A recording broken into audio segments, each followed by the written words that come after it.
Mount Everest, the roof of the world. The ultimate dream for adventurers. But today it's also a traffic jam at 26,000 feet. A place where people wait in line to stand on top of the world, and some of them never make it back down. Just 70 years ago, no one even knew if it was possible to reach the summit. In 1953, when Edmund Hillary and Tenzing Norgay finally did it, they stayed for only 15 minutes before turning back. They didn't have fancy gear or GPS. They had grit, woolen mittens, and a dream. Today, the mountain is a multi-million-dollar industry. But beneath the glory lies a story of history, science, and survival. I'm Atta, and today we're going beyond the hype to understand the real Mount Everest. First, let's get the basics right. Everest isn't just tall, it's growing. Geologists say it rises about 4 millimeters every year because the Indian and Eurasian tectonic plates are still pushing together. It towers at 8,849 meters, that's 29,032 feet above sea level. It sits on the border of Nepal and Tibet. The locals knew it well. In Tibet, it's called Komalungma, Mother Goddess of the Universe. In Nepal, it's Sagarmatha, Goddess of the Sky. But the British named it after a surveyor, Sir George Everest, who never even saw it. The first attempts were absolute madness. In 1924, British climbers George Mallory and Andrew Irvine vanished into the clouds just 900 feet from the summit.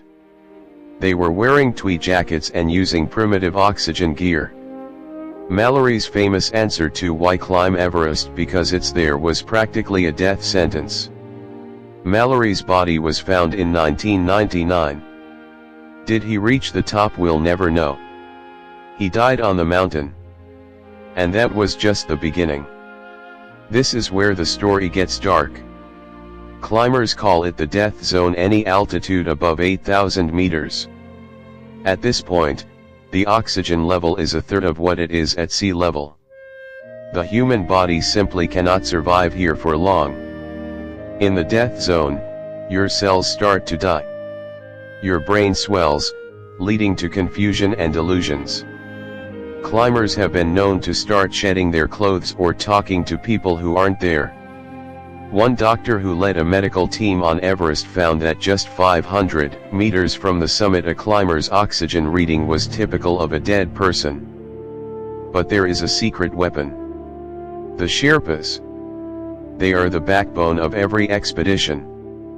Because they have lived in the Himalayas for centuries, their bodies have actually evolved to perform better at altitude.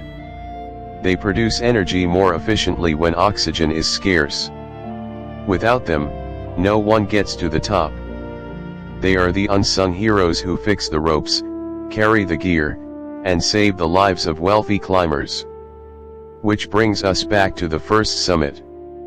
In 1953, a New Zealand beekeeper named Edmund Hillary and a Sherpa named Tenzing Norgay made history. They had to climb a sheer 40-foot rock face now known as the Hillary Step to get to the top. They were battling winds that roared like 1,000 tigers and had a freezing, sleepless night at 27,900 feet.